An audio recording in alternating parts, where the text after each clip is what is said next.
Hello students, higher mathematics के मेरे इस चैनल पे मैं डॉक्टर सौरभ गुप्ता आप सबका एक बार फिर से बहुत बहुत स्वागत करता हूं। स्टूडेंट्स, मैं आ चुका हूं आप लोगों के सामने ग्रुप थ्योरी का एक और नया टॉपिक लेके, जिसमें मैं आज डिस्कस करूंगा ग्रुप के ऑर्डर और ग्रुप के एलिमेंट से ऑर्डर रिलेटेड जो मोस्ट इंपोर्टेंट प्रॉपर्टीज होती हैं उनके बारे में। स्टूडेंट्स, मैं आपको बता दूं, ये जो प्रॉपर्टीज होती हैं इनके प्रूफ ज्यादा इंपॉर्टेंट नहीं है, जितना इंपॉर्टेंट ये है कि ये प्रॉपर्टीज को समझना, ठीक है ना। तो क्योंकि ये वाली जो प्रॉपर्टीज होती हैं नॉर्मली एग्जाम्स में इनके प्रूफ नहीं आते हैं, लेकिन कॉम्पिटिटिव एग्जाम्स में जो क्वेश्चन सॉल्व होते हैं उनमें इन प्रॉपर्टीज का डायरेक्ट यूज होता है। तो स्टूडेंट्स, ये जो ग्रुप के ऑर्डर और ग्रुप के एलिमेंट से ऑर्डर रिलेटेड जितनी भी प्रॉपर्टीज हैं वो सारी प्रॉपर्टीज आज के वीडियो लेक्चर में मैं आप लोगों के सामने डिस्कस करूंगा और उन प्रॉपर्टीज को हम समझेंगे with the help of examples, ठीक है ना। हर एक प्रॉपर्टी को मैं एक्सप्लेन करूंगा with the help of examples और मैं आपको दिखाऊंगा कि किस तरह से जो वो प्रॉपर्टीज क्वेश्चंस के थ्रू हम देखते हैं कि वो प्रॉपर्टीज की जो स्टेटमेंट है वो सही है या नहीं है। क्लियर है स्टूडेंट्स?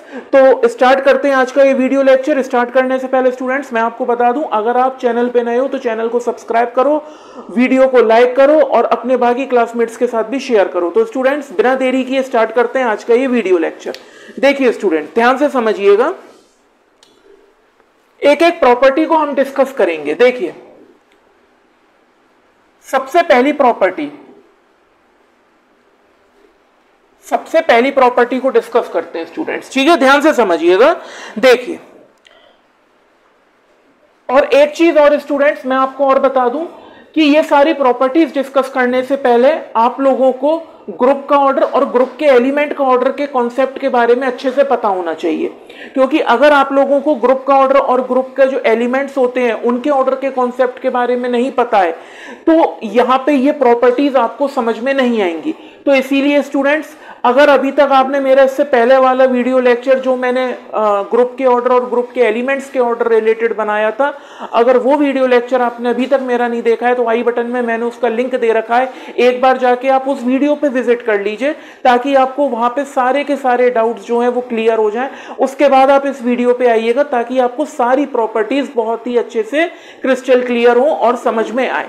तो स्टूडेंट्स, बिना देरी किए स्टार्ट करते हैं आज का ये वीडियो लेक्चर। देखिए, सबसे पहले बात करते हैं फर्स्ट प्रॉपर्टी की। तो अगर फर्स्ट प्रॉपर्टी क्या कहती है, if G is a finite group, if G is a finite group, अगर आपको G कोई भी एक फाइनाइट ग्रुप दे रखा है और कोई एक एलिमेंट A है और कोई एक एलिमेंट A है जो कि G में बिलोंग कर रहा है, देन तो जो ऑर्डर ऑफ A है,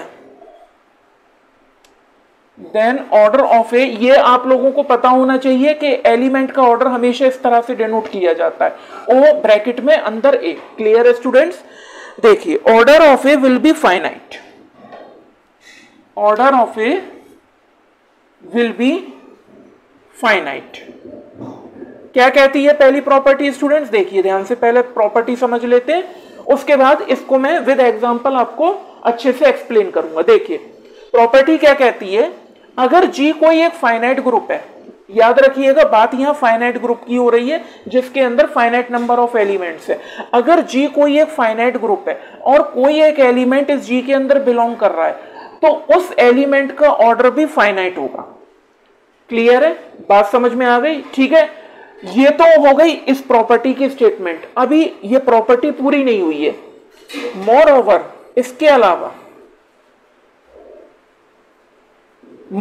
इसके अलावा जो एलिमेंट A का ऑर्डर है वो या तो स्टूडेंट्स ग्रुप के ऑर्डर के बराबर होगा या ग्रुप के ऑर्डर से छोटा होगा। ये मोस्ट इंपोर्टेंट कॉन्सेप्ट है इस प्रॉपर्टी का। बात समझ में आई? ठीक है, एक बार फिर से पूरी प्रॉपर्टी समझते हैं। प्रॉपर्टी ये कह रही है, अगर G कोई भी एक फाइनाइट ग्रुप है, याद रखिएगा मैं बार बार फोर्स कर रहा हूं फाइनाइट ग्रुप पे, ठीक है ना, यानी कि जो ग्रुप है वो फाइनाइट होना चाहिए क्योंकि ये प्रॉपर्टी स्पेशली फाइनाइट ग्रुप के लिए बनी है। क्लियर है? अगर G कोई एक फाइनाइट ग्रुप है और कोई एक एलिमेंट ऐसा है जो कि इस G में बिलोंग कर रहा है तो उस एलिमेंट का ऑर्डर भी हमेशा फाइनाइट होगा। क्लियर है, बात समझ में आ गई। यानी कि अगर कोई ग्रुप फाइनाइट है तो इसका मतलब यह है कि उस ग्रुप के अंदर मौजूद जितने भी एलिमेंट्स हैं स्टूडेंट्स, उन सभी एलिमेंट्स का ऑर्डर भी फाइनाइट होगा। पहले तो आप ये समझ लीजिए अच्छे से। क्लियर है, इसको मैं विद एग्जांपल आपको दिखाऊंगा कि किस तरह से ये प्रॉपर्टी सही कह रही है या नहीं कह रही है, ये हम एग्जांपल से चेक करेंगे। ठीक है, तो ये तो बात हो गई फाइनाइट ग्रुप की कि भाई अगर कोई ग्रुप फाइनाइट है तो उसके अंदर मौजूद जितने भी एलिमेंट्स हैं, 5, 10, 50, 100 जितने भी एलिमेंट्स हैं, उन सारे एलिमेंट्स का ऑर्डर भी फाइनाइट होगा। क्लियर है। दूसरी बात, मोर ओवर, कि जितने भी एलिमेंट्स का ऑर्डर है वो या तो ग्रुप के ऑर्डर के बराबर होगा या फिर ग्रुप के ऑर्डर से छोटा होगा। ऐसा नहीं हो सकता है कि ग्रुप के अंदर कोई ऐसा एलिमेंट मौजूद हो जिसका ऑर्डर ग्रुप के ऑर्डर से बड़ा हो जाए, यह नहीं हो सकता। बात समझ रहे हो। फॉर एग्जाम्पल, अगर मान लीजिए कोई ग्रुप है जिसका की ऑर्डर आपको दे रखा है 4, तो ऐसा नहीं हो सकता है कि इसी ग्रुप में कोई एक ऐसा एलिमेंट बिलोंग करे, यानी कोई एक ए ऐसा बिलोंग करे जिसका की ऑर्डर जो है वो 5 हो जाए। ऐसा नहीं हो सकता। ठीक है, इसका मतलब ये है कि इस ग्रुप में का ऑर्डर अगर 4 है और ए कोई एलिमेंट जो इस जी में बिलोंग कर रहा है, तो या तो उसका ऑर्डर 4 होगा या है ना, या तो उसका ऑर्डर 4 होगा यानी ग्रुप के ऑर्डर के बराबर, या फिर उस एलिमेंट का ऑर्डर 3 हो सकता है, या उस एलिमेंट का ऑर्डर 2 हो सकता है, या उस एलिमेंट का ऑर्डर 1 हो सकता है। बात समझ रहे हो। अब देखो, अगर उस एलिमेंट का ऑर्डर 1 है तो इसका मतलब क्या हो गया, इसका मतलब हो गया ए एक आइडेंटिटी एलिमेंट है, क्योंकि ये भी मैंने आप लोगों को पहले बताया था जब मैंने ऑर्डर का एक वीडियो लेक्चर बनाया था, उसमें मैंने आपको एक कॉन्सेप्ट बताया था कि ग्रुप के अंदर इकलौता आइडेंटिटी एलिमेंट ऐसा होता है जिसका की ऑर्डर हमेशा 1 होता है। ग्रुप के अंदर इकलौता ऐसा एलिमेंट आइडेंटिटी एलिमेंट होता है जिसका ऑर्डर हमेशा क्या होता है, 1 होता है। ठीक है, तो आइडेंटिटी एलिमेंट का ऑर्डर तो हमेशा 1 होगा, है ना। 1 के अलावा यानी आइडेंटिटी एलिमेंट के अलावा अगर और कोई एलिमेंट इस जी में एग्जिस्ट करता है तो या तो उसका ऑर्डर 2 होगा, 3 होगा, 4 होगा, 5 नहीं हो सकता। ठीक है ना, बात समझ में आ गई। क्लियर है कॉन्सेप्ट। देखिए, वही ये प्रॉपर्टी कह रही है कि अगर कोई फाइनाइट ग्रुप है और कोई एलिमेंट इस जी में बिलोंग कर रहा है तो उस एलिमेंट का ऑर्डर जो है वो भी फाइनाइट होगा। ये पहली बात है। दूसरी बात कि उस एलिमेंट का ऑर्डर फाइनाइट तो होगा मगर या तो ग्रुप के ऑर्डर के बराबर होगा या ग्रुप के ऑर्डर से छोटा होगा, ग्रुप के ऑर्डर से बड़ा नहीं हो सकता। बात समझ में आ गई। अब देखो, इसको एग्जाम्पल से समझते हैं एक अच्छे से, ध्यान से समझना स्टूडेंट्स। देखिए, मान लीजिए इसको एक एग्जाम्पल से समझते हैं। देखिए, एग्जाम्पल से समझते हैं इसको। मैंने एक ग्रुप लिया, मल्टीप्लीकेटिव ग्रुप है, उसके अंदर एलिमेंट्स है 1, -1, i, -i, और ये है एक मल्टीप्लीकेटिव ग्रुप। बात समझ में आ गई। अब 1 यहां पे क्या है, आइडेंटिटी एलिमेंट। 1 यहां पे क्या है, आइडेंटिटी एलिमेंट। i क्या है, आयोटा, और आपको मालूम है i² हमेशा -1 होता है, आयोटा है। आपने 11th-12th में पढ़ा होगा कॉम्प्लेक्स नंबर्स में। क्लियर है। अब देखो, अब ये एक फाइनाइट ग्रुप है यानी कि इसका जो ऑर्डर है वो कितना है, जो ऑर्डर है जी का वो है 4। तो इसका मतलब ये है कि इसके अंदर प्रेजेंट जो एलिमेंट है उसका ऑर्डर या तो 4 होगा या 4 से कम होगा। ये जो ग्रुप है इसके अंदर जो एलिमेंट्स हैं उसका ऑर्डर या तो 4 होगा या 4 से कम होगा, 4 से ज्यादा नहीं हो सकता। इसका मतलब क्या हुआ, देखिए सबसे पहले बात करते हैं आइडेंटिटी एलिमेंट की। तो स्टूडेंट्स, आइडेंटिटी एलिमेंट का ऑर्डर तो हमेशा 1 होता है। ठीक है, उसके बाद करते हैं -1 की। तो देखो, मैं -1 की पावर 2 करूंगा तो मुझे 1 मिल जाएगा। तो इसका मतलब क्या हो गया, इसका मतलब हो गया कि -1 का जो ऑर्डर है वो क्या हो गया, वो आपका 2 हो गया। बात समझ में आ गई। ठीक है, मैंने पहले ही बताया था कि आज के वीडियो लेक्चर को देखने से पहले आपको ग्रुप के ऑर्डर और ग्रुप के एलिमेंट के ऑर्डर का कॉन्सेप्ट पता होना चाहिए। अगर नहीं पता है तो एक बार आई बटन में मैंने इससे पहले वाले वीडियो लेक्चर का लिंक दे रखा है, आप एक बार वहां पे जाके विजिट कर लीजिए ताकि आपको आज की प्रॉपर्टी समझ में आए। देखिए, यहां पे ग्रुप का ऑर्डर 4 है, ठीक है, अब हमें सारे एलिमेंट्स का ऑर्डर निकालना है, तो आइडेंटिटी एलिमेंट का ऑर्डर तो 1 हो गया, इसको हटा दो। -1 जो है, अगर मैंने इसका स्क्वायर किया तो मुझे 1 मिल गया, इसका मतलब -1 का ऑर्डर 2 हो गया। ठीक है, हटा दो। उसके बाद में बात आती है आई की। तो देखिए स्टूडेंट्स, आई की पावर में 4 करूंगा तो मुझे क्या मिला, मुझे 1 मिल गया, और आई की पावर 4 से पहले मुझे 1 नहीं मिल रहा था। ठीक है, यानी कि आई की पावर 1 करूंगा, एक बार मैं आपको दिखा दे रहा हूं। देखो, आई की पावर 1 किया तो मुझे आई मिला। ठीक है, उसके बाद में आई की पावर 2 किया तो मुझे -1 मिला। फिर मैंने आई की पावर 3 किया तो मुझे क्या मिला, मुझे -i मिला। क्लियर है। उसके बाद में स्टूडेंट्स, जैसे ही मैंने आई की पावर 4 किया मुझे 1 मिल गया, यानी आइडेंटिटी एलिमेंट मुझे मिल गया यहाँ पे। तो इसका मतलब क्या हो गया, इसका मतलब ये है कि आई का जो ऑर्डर है वो कितना हो गया, वो हो गया 4। इसी तरीके से ऑर्डर निकाला जाता है। बात समझ में आ गई। ठीक है, उसके बाद में आता है -i। तो स्टूडेंट आप देखिएगा, जब मैं -i की पावर 4 करूंगा तब मुझे 1 मिल जाएगा, यानी आइडेंटिटी एलिमेंट। इसका मतलब ये है कि जो -i है उसका ऑर्डर भी क्या हो गया, 4 हो गया।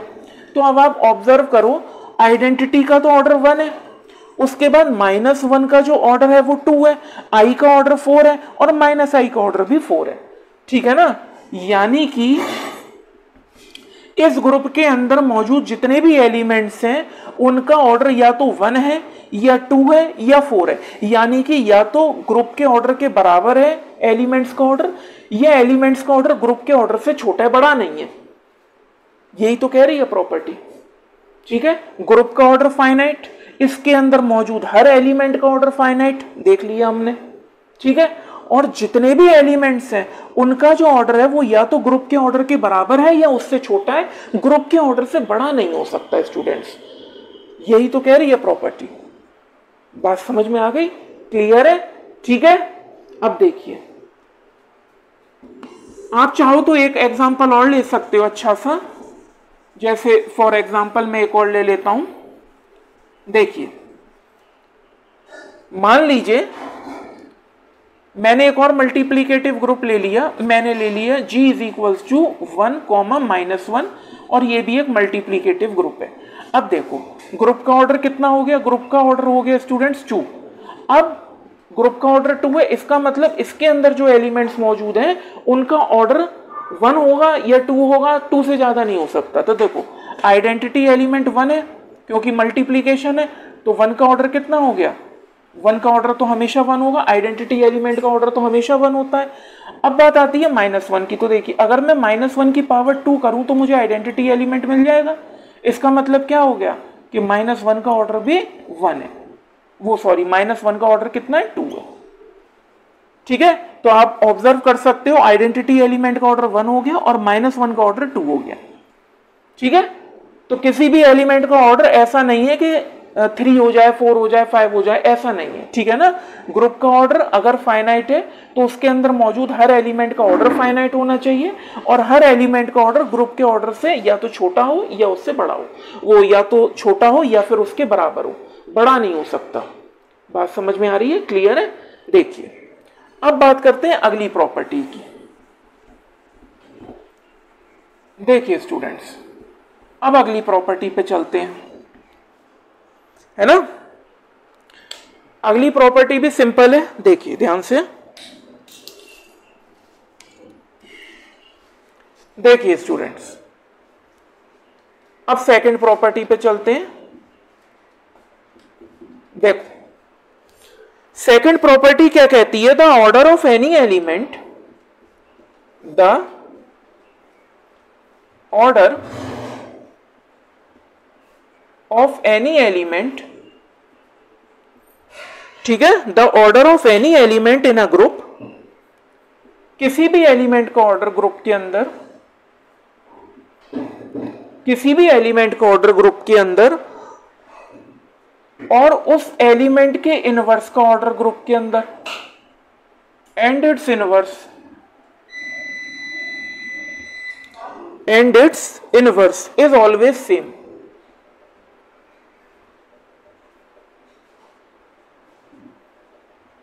Is always same.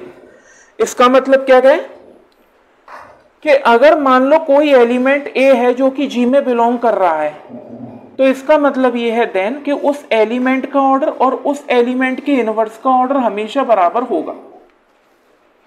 प्रॉपर्टी समझ में आ गई? देखो प्रॉपर्टी क्या कह रही है, एक बार फिर से समझो। जो ऑर्डर होता है किसी भी एलिमेंट का ग्रुप के अंदर और उस एलिमेंट के इनवर्स का ऑर्डर ग्रुप के अंदर, वो हमेशा सेम होता है। यानी अगर कोई एलिमेंट ए जी में बिलोंग कर रहा है तो उस एलिमेंट का ऑर्डर और उस एलिमेंट के इनवर्स का ऑर्डर हमेशा कैसा होगा? सेम होगा। बात समझ में आ गई? क्लियर है? अब देखो इसको एक एग्जांपल से समझते हैं। देखो मैं एक एग्जांपल लेता हूं। मान लीजिए मैंने ले लिया Z4, ग्रुप है एक, ठीक है, और इस ग्रुप की आपको जानकारी होनी चाहिए। ये Zn टाइप का ग्रुप होता है, इसके अंदर n-1 एलिमेंट्स आते हैं। यानी कि अगर यहाँ पे 4 है तो इसके अंदर एलिमेंट्स आएंगे 0, 1, 2, 3, 4 से एक कम। ठीक है, क्लियर है स्टूडेंट्स? और इसका बाइनरी ऑपरेशन क्या होगा? इसका बाइनरी ऑपरेशन होगा एडिशन मॉड्यूलो 4। ठीक है, क्लियर है? हालांकि मैं एक वीडियो लेक्चर और बनाऊंगा जिसमें मैं जितने भी स्पेशल टाइप्स के ग्रुप्स होते हैं, उनके स्पेशल नेचर्स होते हैं, उनके बारे में डिस्कस करेंगे। ठीक है, क्योंकि वो एज ए एग्जांपल बार बार रिपीट होते रहेंगे। देखिए स्टूडेंट्स, यहां पे ये Z4 एक ग्रुप है। ठीक है, अब देखो इसको ढंग से लिख लो। ये मैंने ग्रुप लिया Z4 और Z4 के अंदर एलिमेंट से 0, 1, 2, 3 और बाइनरी ऑपरेशन हो गया एडिशन मॉड्यूलो 4। अब ध्यान से समझो स्टूडेंट्स, यहां पे पहली बात तो आइडेंटिटी एलिमेंट क्या है? 0।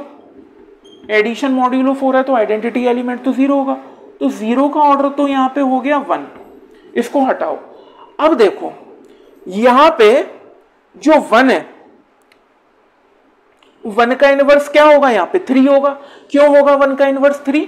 क्योंकि अगर मैं 1 एडिशन मॉड्यूलो 4 3 करता हूं तो मुझे 4 मिलेगा, और बाइनरी ऑपरेशन एडिशन मॉड्यूलो 4 तो मैं तुरंत इसको 4 से डिवाइड कर दूंगा, रिमाइंडर आ जाएगा 0। ठीक है, तो चाहे मैं 1 एडिशन मॉड्यूलो 4 करूं और चाहे मैं 3 एडिशन मॉड्यूलो 1 करूं, चाहे मैं 1 एडिशन मॉड्यूलो 4 3 करूं और चाहे मैं 3 एडिशन मॉड्यूलो 1 करूं, मुझे मिलेगा 0 ही। बात समझ में आ गई? इसका मतलब क्या हो गया? इसका मतलब हो गया कि 1 का इनवर्स है 3 और 3 का इनवर्स है 1। यही मतलब हुआ भाई। 1 एडिशन मॉड्यूलो 4 3 तो मुझे क्या मिला? 0, आइडेंटिटी मिल गया। और मैं 3 एडिशन मॉड्यूलो 4 1 करता हूं तब भी मुझे आइडेंटिटी मिल गया। इसका मतलब है 1 का इनवर्स 3 और 3 का इनवर्स 1 है। अब इस प्रॉपर्टी को लगा के देखते हैं। ठीक है, पहले मैं क्या करूंगा? 1 का ऑर्डर निकालूंगा, फिर मैं 3 का ऑर्डर निकालूंगा। तो देखो पहले मैं 1 का ऑर्डर निकालता हूं। तो अगर मैं 1 का ऑर्डर में निकालता हूं तो देखो, अगर मैं 1 की पावर 1 करूं, अगर मैं 1 की पावर 1 करूं तो 1 ही मिलेगा। ठीक है, अगर मैं 1 की पावर 2 करता हूं, यानी 1 खुद के साथ ऑपरेट होगा with respect to the binary operation, 1 addition modulo 4 1, तो मुझे 2 मिल गया। अब भी ये 4 से कम है। उसके बाद मैं 1 की पावर 3 करूंगा तो 1 एडिशन मॉड्यूलो 4 1 एडिशन मॉड्यूलो 4 1, 3 मिल गया। अब भी 4 से कम है क्योंकि एडिशन मॉड्यूलो 4 है। ठीक है, तो उसके बाद में मैं 1 की पावर 4 करता हूं तो देखो 1 addition modulo 4 1 addition modulo 4 1 addition modulo 4 1, अब मुझे 4 मिल गया। तो देखो एडिशन मॉड्यूलो 4 है तो तुरंत 4 से डिवाइड कर दो, रिमाइंडर आ गया 0। इसका मतलब क्या हो गया? इसका मतलब हो गया कि यहां पे जो 1 है आपका, उसका ऑर्डर आ गया, जो 1 है उसका ऑर्डर आ गया आपका 4। तो देखो 1 का ऑर्डर तो 4 आ गया। ठीक है, अब बात करते हैं 3 के ऑर्डर की। तो देखो 3 की पावर मैंने 1 करा, 3 की पावर 1 किया तो मुझे क्या मिल गया? 3 मिल गया। 3 की पावर 1 किया तो मुझे 3 मिल गया। 3 की पावर 2 किया तो मुझे क्या मिला? 3 एडिशन मॉड्यूलो 4 3 यानी 6, तुरंत 4 से डिवाइड कर दिए, रिमाइंडर 2 आ गया।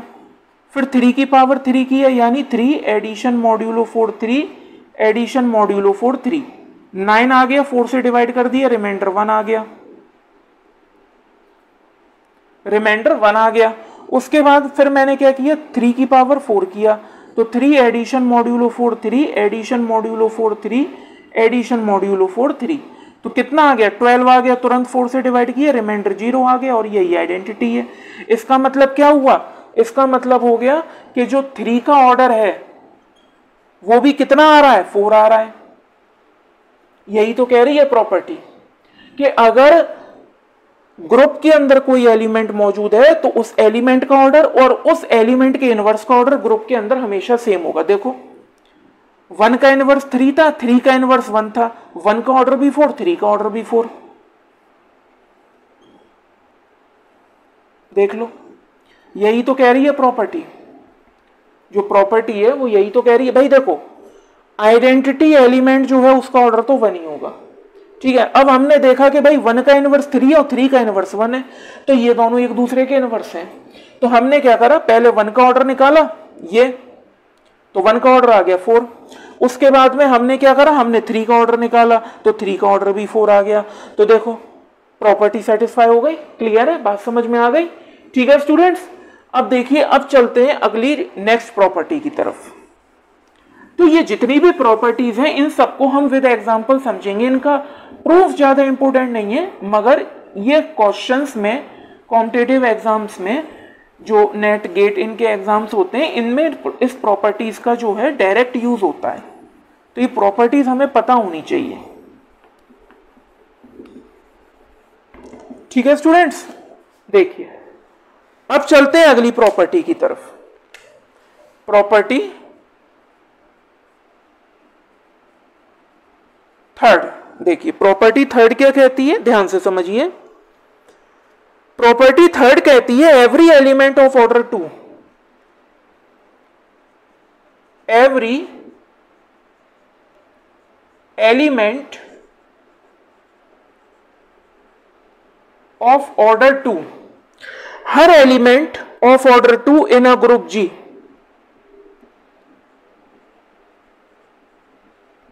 in a group G has self inverse. बात समझ में आई?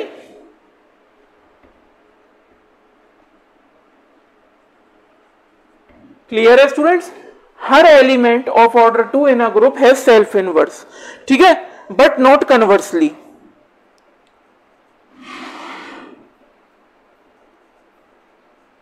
But not conversely. क्या कह रही है प्रॉपर्टी? प्रॉपर्टी ये कह रही है कि ग्रुप के अंदर कोई भी एलिमेंट अगर उसका ऑर्डर 2 है तो वो हमेशा सेल्फ इनवर्स होगा, but not conversely. Not conversely का मतलब ये है कि अगर कोई एलिमेंट सेल्फ इनवर्स है तो जरूरी नहीं उसका ऑर्डर 2 हो। जैसे आइडेंटिटी एलिमेंट, आइडेंटिटी एलिमेंट हमेशा सेल्फ इनवर्स होता है, यानी वो अपना इनवर्स खुद होता है, मगर उसका ऑर्डर हमेशा 1 होता है। तो ये इसका कन्वर्स में हम ये लिख सकते हैं, ठीक है। प्रॉपर्टी क्या कहती है, हर एलिमेंट जिसका ऑर्डर 2 है ग्रुप के अंदर वो क्या होगा, सेल्फ इनवर्स होगा, मगर इसका उल्टा सही हो ये जरूरी नहीं है। यानी अगर कोई एलिमेंट सेल्फ इनवर्स है तो जरूरी नहीं उसका ऑर्डर 2। बात समझ में आ गई? अब देखो क्या कहना चाह रही है प्रॉपर्टी ये कहना चाह रही है कि अगर मान लो कोई एलिमेंट ए है जो कि जी में बिलोंग कर रहा है, ठीक है, एंड उस एलिमेंट का ऑर्डर जो है स्टूडेंट्स वो है 2। बात समझ में आ रही है? तो इसका मतलब ये है कि वो जो एलिमेंट होगा वो अपना खुद का इनवर्स होगा, यानी ए बराबर ए इनवर्स होगा। ये प्रॉपर्टी कहना चाह रही है कि अगर कोई एलिमेंट ए जी में बिलोंग कर रहा है और उस एलिमेंट का ऑर्डर 2 है तो वो एलिमेंट हमेशा सेल्फ इनवर्स होगा, यानी वो अपना इनवर्स खुद होगा। मगर इसका अपोजिट ट्रू हो ये जरूरी नहीं है। इसका मतलब ये है कि अगर कोई एलिमेंट सेल्फ इनवर्स है यानी ए बराबर ए इनवर्स है तो ये जरूरी नहीं कि उसका ऑर्डर 2 ही हो, ठीक है। और एग्जाम्पल मैंने आपको दे दिया, आइडेंटिटी एलिमेंट सेल्फ इनवर्स होता है और उसका ऑर्डर कितना होता है, 1 होता है, ठीक है, 2 नहीं होता। ठीक है, बात समझ में आ गई।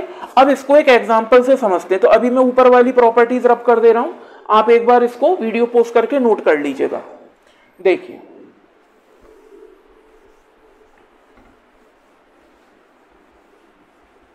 देखिए स्टूडेंट्स, ध्यान से समझिएगा।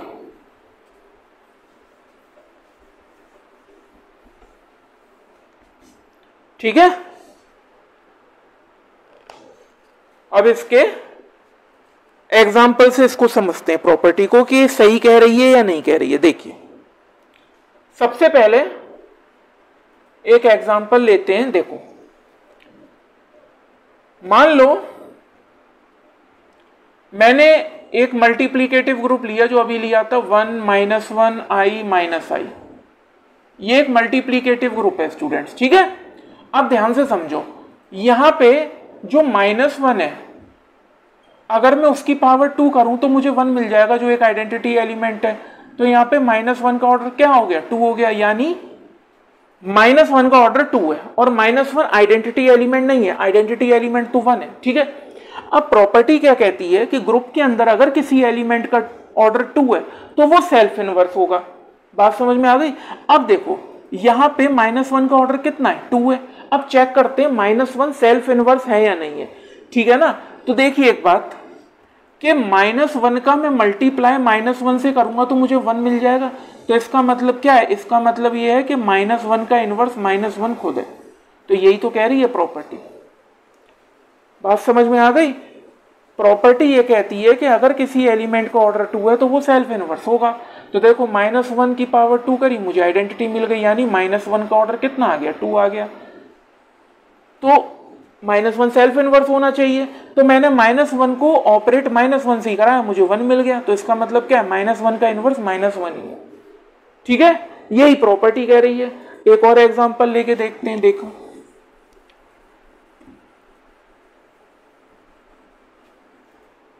एक और एग्जांपल लेते हैं। जैसे मान लो मैंने ले लिया Z4 मैंने लिया, इसके अंदर एलिमेंट्स थे 0 1 2 3 और बाइनरी ऑपरेशन था एडिशन मॉड्यूलो 4, ठीक है। बाइनरी ऑपरेशन था एडिशन मॉड्यूलो 4। अब देखो इसमें एक एलिमेंट ढूंढते हैं जो सेल्फ इनवर्स हो। जैसे मैंने ढूंढा 2, तो देखो 2 की पावर में 2 करूंगा तो 2 एडिशन मॉड्यूलो 4 2, तो 4 आ गया। अब एडिशन मॉड्यूलो 4 है तो 4 से डिवाइड हो जाएगा तो रिमाइंडर 0 आ जाएगा। ऐसे ही करते हैं, ठीक है। स्टूडेंट्स एक बात मैं आपको बता दूं, अगर आपको एडिशन मॉड्यूलो और मल्टीप्लिकेशन मॉड्यूलो का भी कॉन्सेप्ट नहीं पता है तो मेरे डिस्क्रिप्शन बॉक्स में मैंने वीडियो का लिंक दे रखा है, आप एक बार उसको भी जाके देख लीजिए। क्योंकि क्या है कि ये मैं सीरियल वाइज वीडियो लेक्चर्स बनाता हूं हर एक टॉपिक पे, यानी जो टॉपिक आज यूज हो रहा है, जो टर्म आज यूज हो रहा है, उसका वीडियो लेक्चर मैंने पहले बना रखा है, ठीक है, ताकि आप लोगों को समस्या ना हो। देखिए स्टूडेंट्स, अब 2 की पावर 2 करी तो मुझे 0 मिल गया। इसका मतलब क्या है कि 2 का जो ऑर्डर है वो 2 है, 2 का ऑर्डर तो 2 हो गया, ठीक है। अब मुझे चेक करना है कि भाई 2 का ऑर्डर 2 है तो क्या 2 सेल्फ इनवर्स होगा।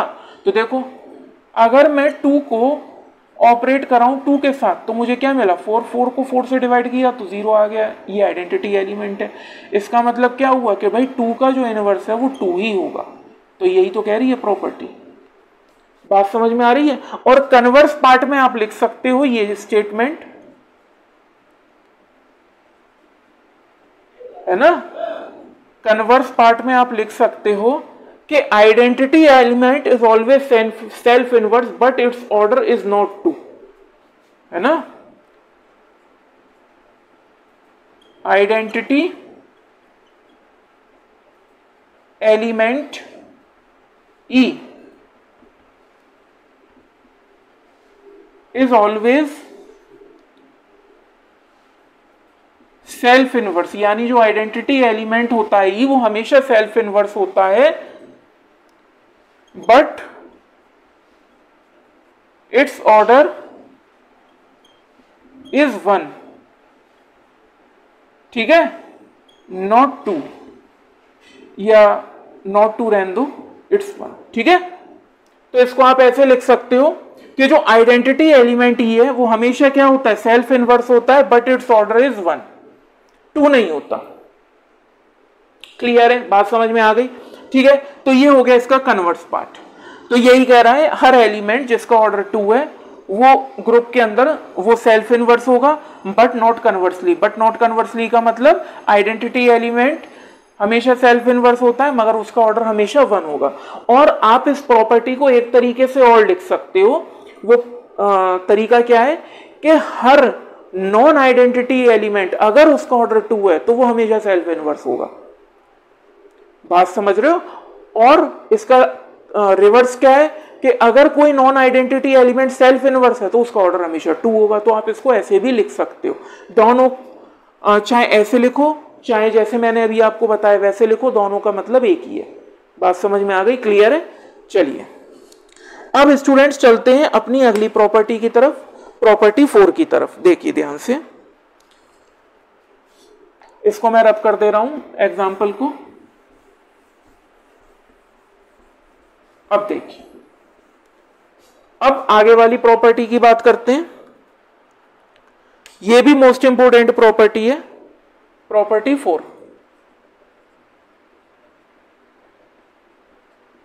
ठीक है, क्या कहती है प्रॉपर्टी? ध्यान से समझिए। अगर किसी एलिमेंट ए का ऑर्डर मान लीजिए आपको n दे रखा है, देन तो अब देखो a का ऑर्डर n है तो इसका मतलब क्या हो गया, a की पावर n बराबर ही, जहां पे n क्या होगा, लीस्ट पॉजिटिव इंटीजर। ठीक है, और इसके अलावा अगर कोई m भी ऐसा एग्जिस्ट कर रहा है कि अगर मैं a की पावर m करूं तो मुझे दोबारा से e मिल जाए, उस केस में ये जो n होगा आपका, ये हमेशा m को डिवाइड करेगा। बात समझ में आ गई? क्लियर है? ठीक है, अब देखो ध्यान से, प्रॉपर्टी क्या कहती है, अगर किसी एलिमेंट का ऑर्डर क्या है, n है, तो इसका मतलब तो साफ है कि a की पावर n बराबर ही। अब n क्या है according to the definition of order, अगर आपको ऑर्डर का कॉन्सेप्ट अच्छे से आता है, n यहां पे जो है आपका स्टूडेंट्स, अगर मान लो a की पावर अगर a का ऑर्डर आपका n है तो इसका मतलब ये है कि जो n है आपका वो लीस्ट पॉजिटिव इंटीजर होगा। अब लीस्ट पॉजिटिव इंटीजर का क्या मतलब है, सबसे छोटा इंटीजर, यानी इससे छोटा n एग्जिस्ट नहीं कर सकता जो इस कंडीशन को सेटिस्फाई कर दे, इस कंडीशन को, है ना। ऐसा कोई n से छोटा नंबर ऐसा एग्जिस्ट नहीं कर सकता जो कि a की पावर n करें और हमें e मिल जाए, तो n सबसे छोटा है। तो ये होती है किसी भी एलिमेंट के ऑर्डर की डेफिनेशन। ठीक है ना, कि अगर a का ऑर्डर n है तो इसका मतलब n लीस्ट पॉजिटिव इंटीजर है। इसका मतलब ये है कि n से छोटा ऐसा कोई नंबर नहीं है कि अगर हम a की पावर n से छोटा ऐसा कोई नंबर नहीं है जो इस कंडीशन को सेटिस्फाई कर दे, a की पावर n बराबर ही। बात समझ में आ गई? ठीक है, इसका मतलब ये है कि ऐसे जितने भी नंबर हैं जो इस टाइप की कंडीशन को सेटिस्फाई करेंगे कि अगर हम a की पावर करें और हमें e मिल जाए, वो सारे n से बड़े होंगे, n से छोटा नंबर ऐसा कोई एग्जिस्ट नहीं करेगा। बात समझ में आ गई? तो प्रॉपर्टी क्या कहती है, प्रॉपर्टी ये कहती है अगर किसी एलिमेंट का ऑर्डर n है तो जाहिर सी बात है a की पावर n तो e होगा ही होगा, और अगर कोई ऐसा नंबर भी है जो n से बड़ा है और जो इस कंडीशन को सेटिस्फाई कर रहा है कि अगर मैं a की पावर m करूं तो मुझे e मिल जाए, तो n हमेशा m को डिवाइड करेगा। बात समझ में आ गई?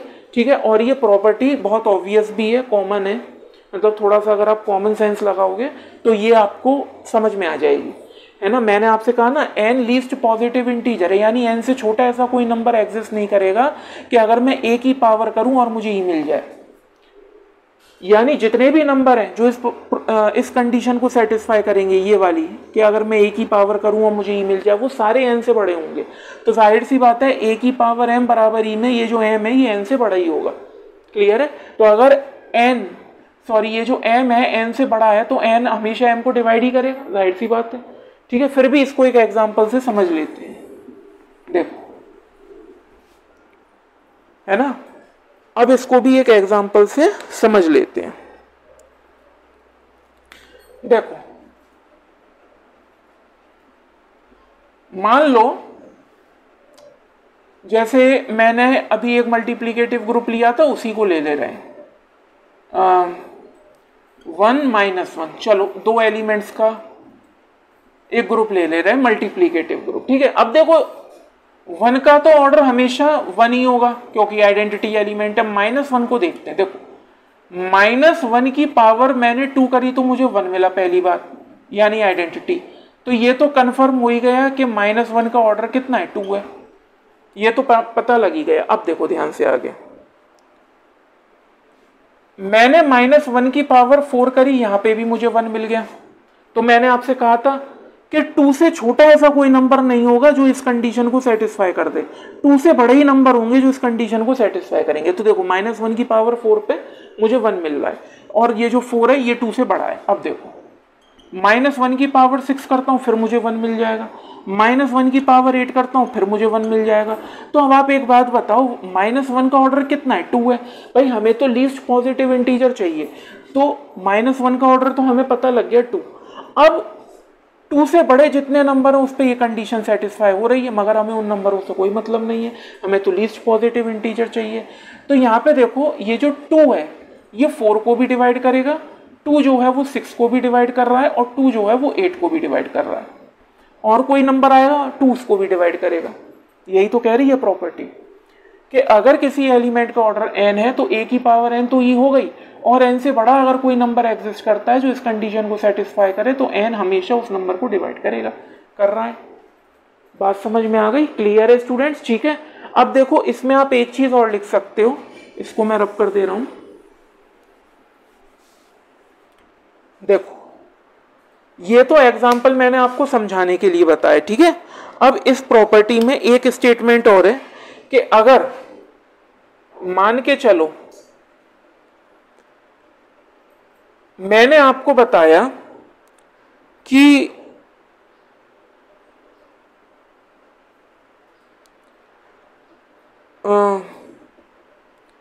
a की पावर n बराबर e है, ठीक है, a की पावर n बराबर e है, देन जो a का ऑर्डर होगा वो हमेशा n को डिवाइड करेगा।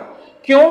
क्योंकि यहां पे मैंने ये नहीं बताया कि ये जो n है ये लीस्ट पॉजिटिव इंटीजर है या नहीं है ना। तो यहां पे आप लिख सकते हो कि we have not defined that n is least positive integer, n is least positive integer। देख सकते हो स्टूडेंट्स, a की पावर n e है, ठीक है, तो जाहिर सी बात है a का ऑर्डर हमेशा n को डिवाइड करेगा। अब सुनो, a की पावर n e है तो ये कंडीशन तो सेटिस्फाई हो रही है, मगर मैंने ये नहीं बताया कि ये जो n है ये लीस्ट पॉजिटिव इंटीजर है। तो मैं ये नहीं कह सकता कि a का ऑर्डर n ही होगा, हो सकता है a का ऑर्डर n से छोटा हो। तो a का ऑर्डर कुछ भी हो वो हमेशा n को डिवाइड करेगा। अब सुनो, अगर a का ऑर्डर n ही है तब भी ये कंडीशन सेटिस्फाई होगी, ठीक है। अगर a का ऑर्डर n है तब भी ये कंडीशन सेटिस्फाई होगी, और अगर a का ऑर्डर n से छोटा है तब भी ये कंडीशन सेटिस्फाई होगी, ठीक है। तो ये इसी प्रॉपर्टी का पार्ट है। बात समझ में आ रही है? क्लियर है स्टूडेंट्स? ठीक है, अब देखिए अगली प्रॉपर्टी की तरफ चलते हैं।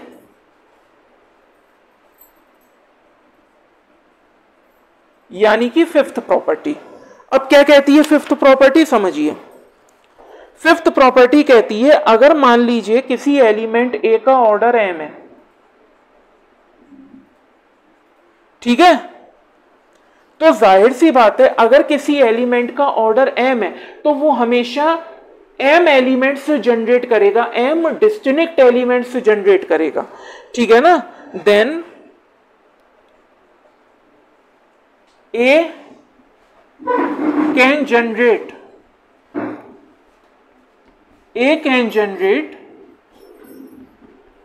exactly m distinct elements।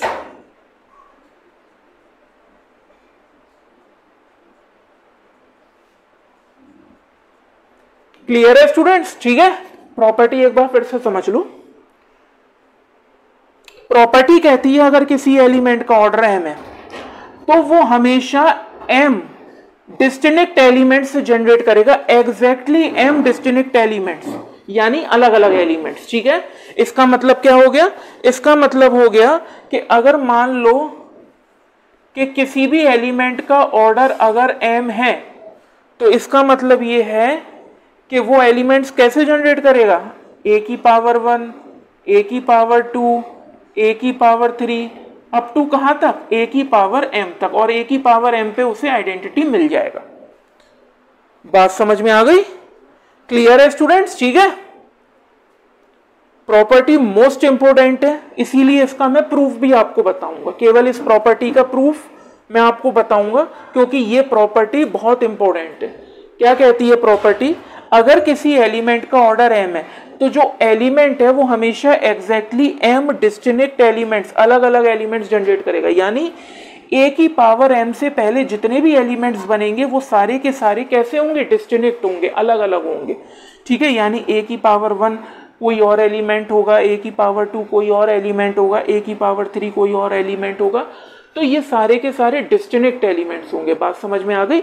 अब इस प्रॉपर्टी का प्रूफ करते हैं स्टूडेंट्स। देखिए, ये मैं ऊपर का रब कर दे रहा हूं,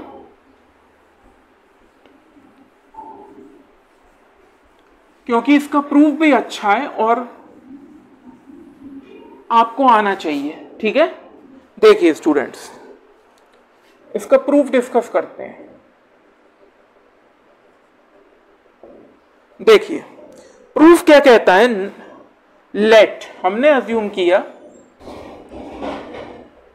कि a का जो ऑर्डर है वो n है। ठीक है, a का जो ऑर्डर है वो क्या है? n। इसका मतलब क्या हुआ?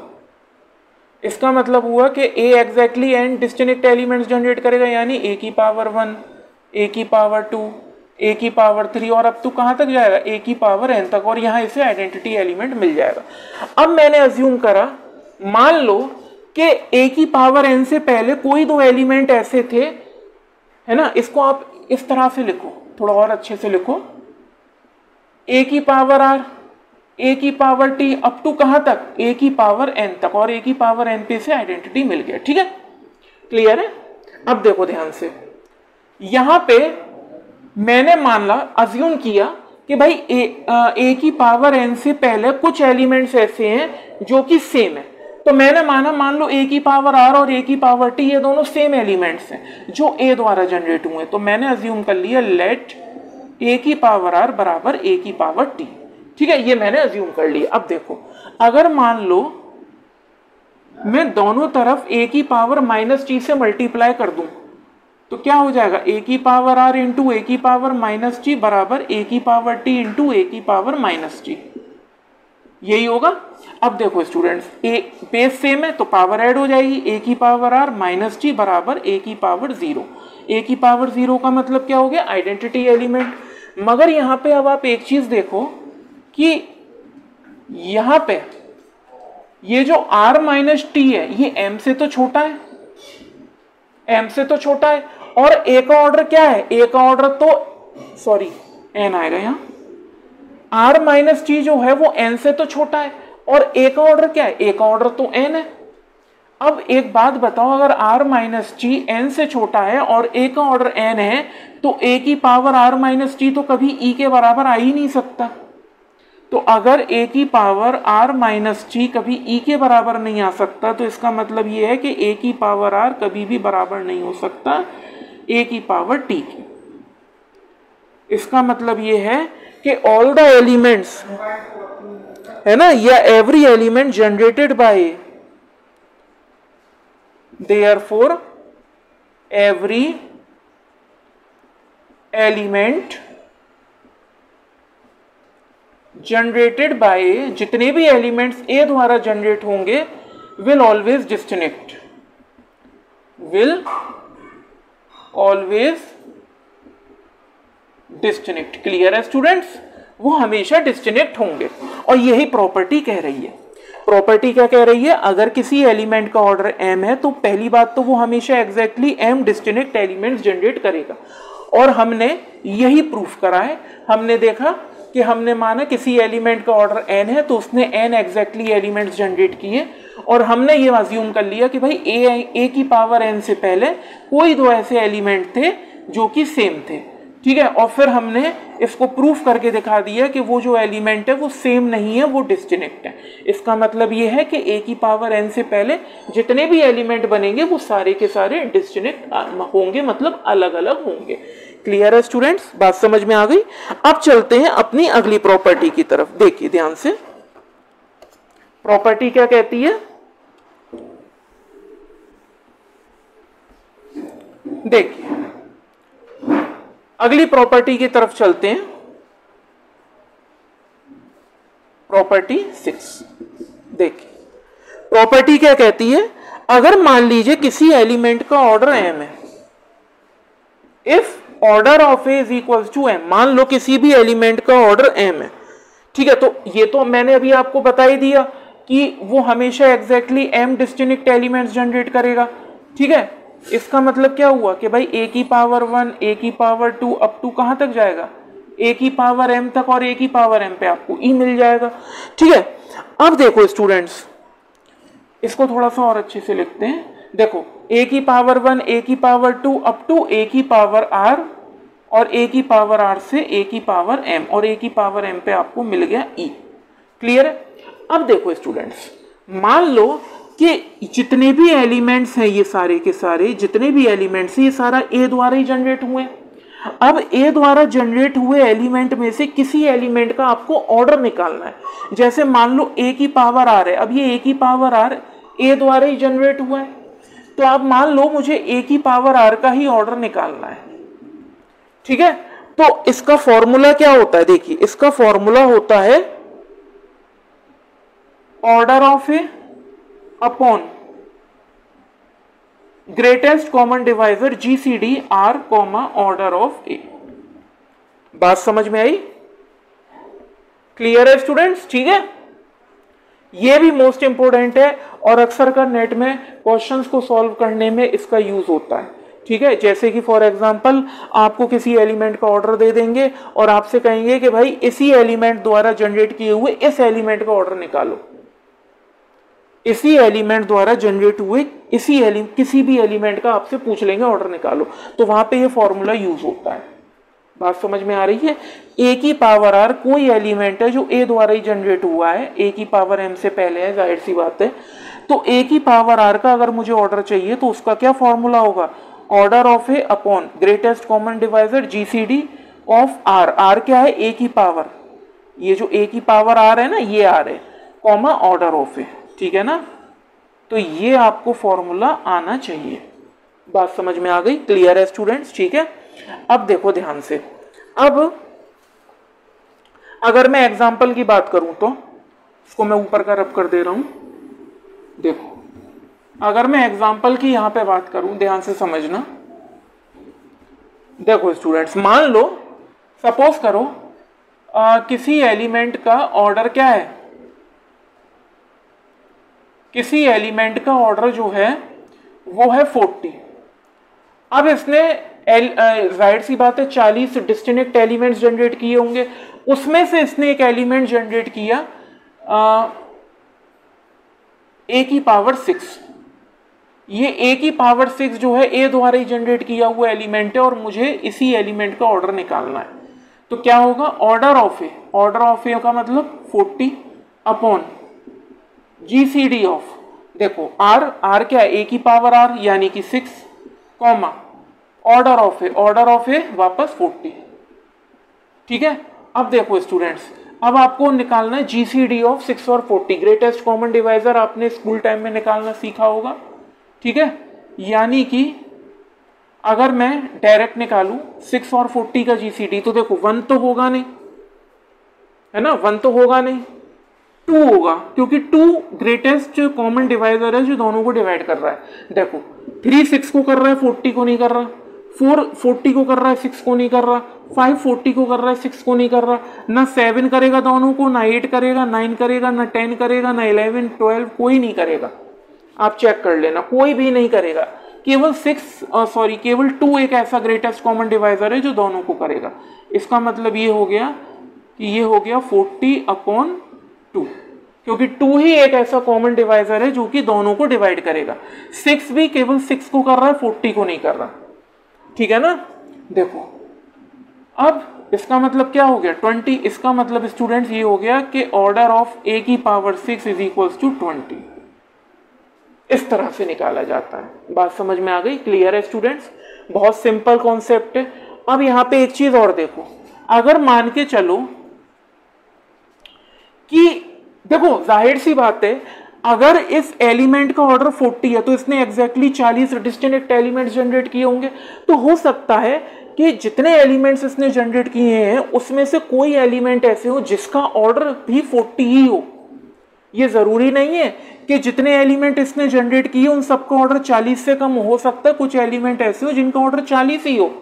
यानी हो सकता है कि कुछ a की पावर r का ऐसे एलिमेंट्स हो a की पावर r टाइप के जिनका ऑर्डर a के ऑर्डर के ही बराबर हो। तो अगर ऐसा होता है तो ये तभी संभव है इफ एंड ओनली इफ जब GCD जो है r का और a का ऑर्डर हमेशा 1 हो जाए।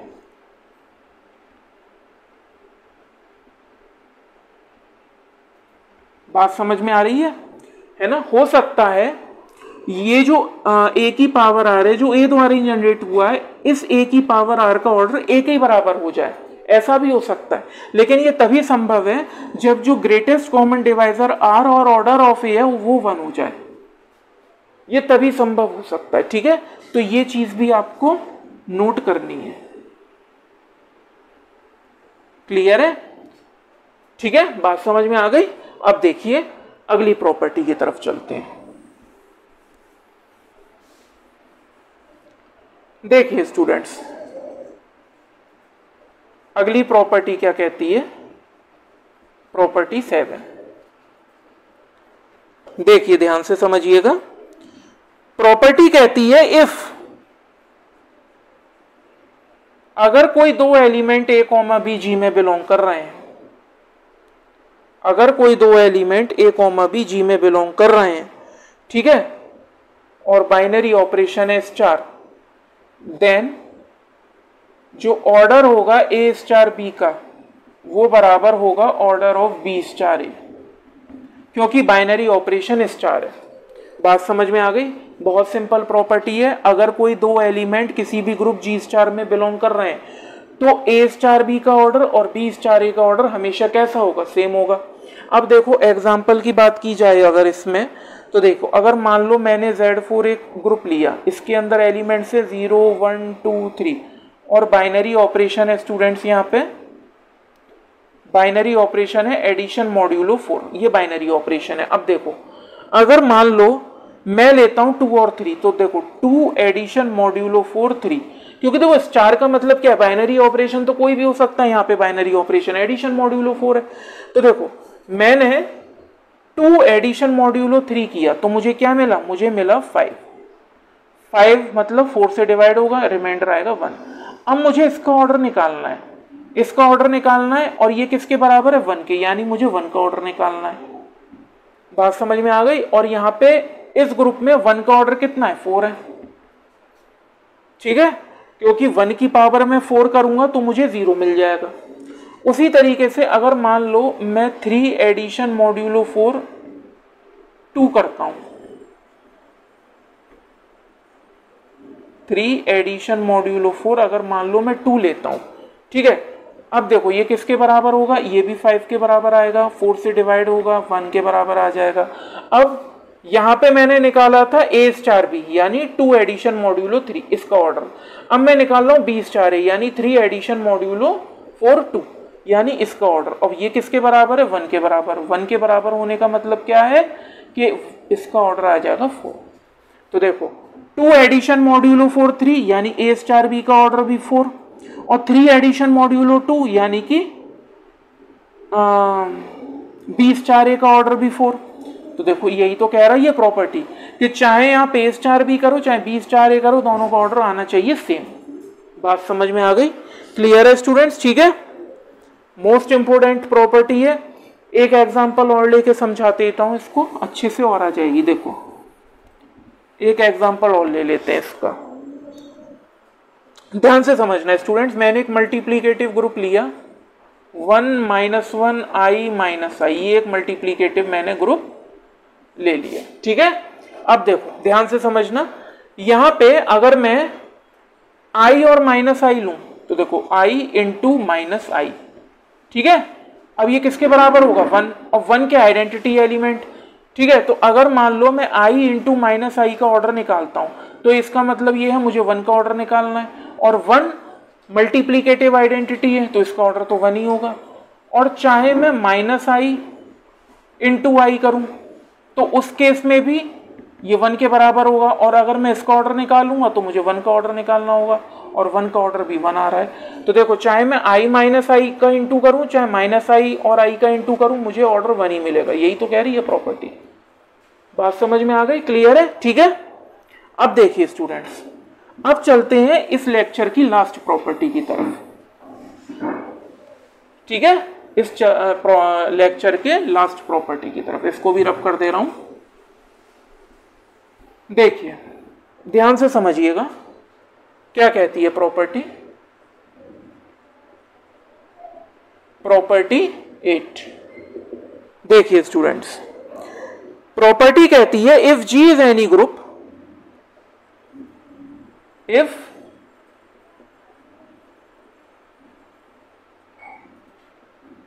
G कोई भी एक ग्रुप है और कोई एक एलिमेंट है A, G कोई भी एक ग्रुप है और कोई एक एलिमेंट A है, ठीक है, और कोई भी एक जर्नल एलिमेंट X है जो कि G में बिलोंग कर रहा है, ठीक है। देन इसको आप स्मॉल x ले लो, ठीक है, क्योंकि एलिमेंट को हमेशा स्मॉल x से या वैसे स्मॉल लेटर से डिनोट करते हैं। तो देखो G कोई भी एक ग्रुप है और कोई एक पर्टिकुलर एलिमेंट A है जो G में बिलोंग कर रहा है, और कोई भी जर्नल एलिमेंट X वो भी G में बिलोंग कर रहा है।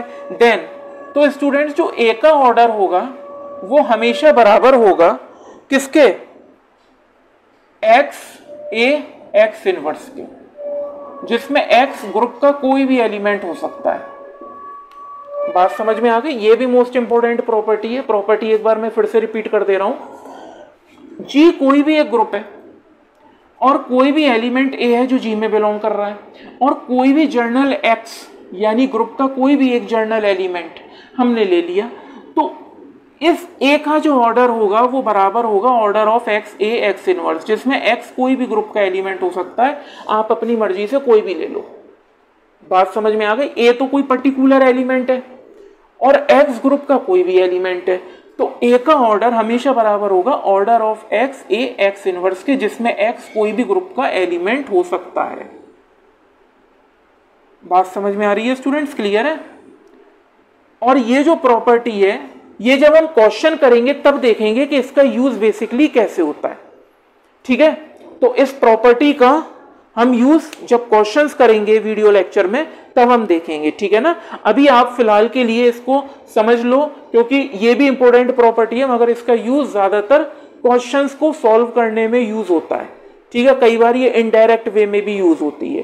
क्लियर है स्टूडेंट्स, बात समझ में आ गई। तो स्टूडेंट्स आज का वीडियो लेक्चर फिलहाल इतना ही। ये जितनी भी प्रॉपर्टीज मैंने आपको बताई थी सारी मोस्ट इंपोर्टेंट प्रॉपर्टीज हैं, क्वेश्चंस को सॉल्व करने के पॉइंट ऑफ व्यू से तो मोस्ट इंपोर्टेंट है, और ये सारी प्रॉपर्टीज के प्रूफ नॉर्मली नहीं आते हैं, ठीक है। इसीलिए मैंने प्रॉपर्टीज को समझाने के लिए एग्जांपल्स का सहारा लिया था ताकि आपको प्रॉपर्टीज समझ में आ सके। बात समझ में आ गई स्टूडेंट्स। तो अब मिलते हैं अपने अगले वीडियो लेक्चर में। मैं आपको एक बार फिर से बता दूं, अगर आप लोग चैनल पे नए हो तो चैनल को सब्सक्राइब करो, वीडियो पसंद आया तो लाइक करो, इस पे कमेंट करो, और अदर क्लासमेट्स के साथ भी इस वीडियो को स्टूडेंट्स शेयर कीजिए। तो मिलते हैं अब अपने अगले वीडियो लेक्चर में, तब तक के लिए गुड बाय।